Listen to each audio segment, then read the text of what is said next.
WiFi 傷咗就唔同講話247咁照顧佢，顧得掂自己㗎啦，咁大個人，原來甚至冇去照你咁大個人有咩唔識啊？你咁大個人識行識走識跳啊，少少傷口，死直，好冷淡。咁係你識咁大個人？唔係啊，咁講啊，你同我講，你界選手咁我唔通都喺度問，哇你冇屎問？唔係咁樣問啊嘛，係都問你啊，你做咩界選手咁戇鳩嘅？哈哈哈咁樣，你唔係問你冇屎啊嘛？傷口嚴唔嚴重？有冇破傷風？真係破傷風，佢唔喺度同你傾偈啦，佢入咗醫院先啦，係嘛？即係唔好問咁多廢話啊嘛！即係就算關心都問你點樣界選，咁即係譬如我揭啲紙界選咗，咁我會叫你咪搽多啲 hand cream 咯。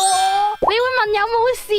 你問完佢有事，咁佢答你有事，你幫到佢啲乜啊？你幫唔到噶，佢冇事都唔使你幫噶。你睇下你呢個問題，人哋答咩你都幫唔到佢嘅，你呢個問題係冇用噶喎。唔係啊，呢個咩情緒隔，我咪建議咗你搽 hand cream 咯，好撚貼心喎。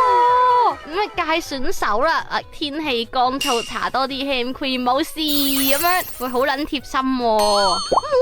我好關心佢啊，問佢點樣整親咯。佢話你揭書界選手咁搽 hand cream 咯，我真係關咗個心係我真誠叫你搽 hand cream，真誠地咁樣得唔得？唔得，點解我要俾班冇女嘅教我溝女啊？我就係咁樣憑本事有咁多女仔 friend 嘅喎，真係成日惡 WiFi 唔似我會心痛 WiFi，邊有成日惡 WiFi？你講錯，佢唔係淨係惡 WiFi，佢惡晒所有 friend，黐線，撚有惡過啲朋友啊我。Flashback。平時交追水唔覆嗰啲真係冇所謂，屌你老母緊要嘢唔覆，但又睇 IG 又同其他人吹水嗰啲真係死撚咗佢啦！佢唔係 hea，所有 friend 係除咗自己都 hea，唔係啊，咁大個人。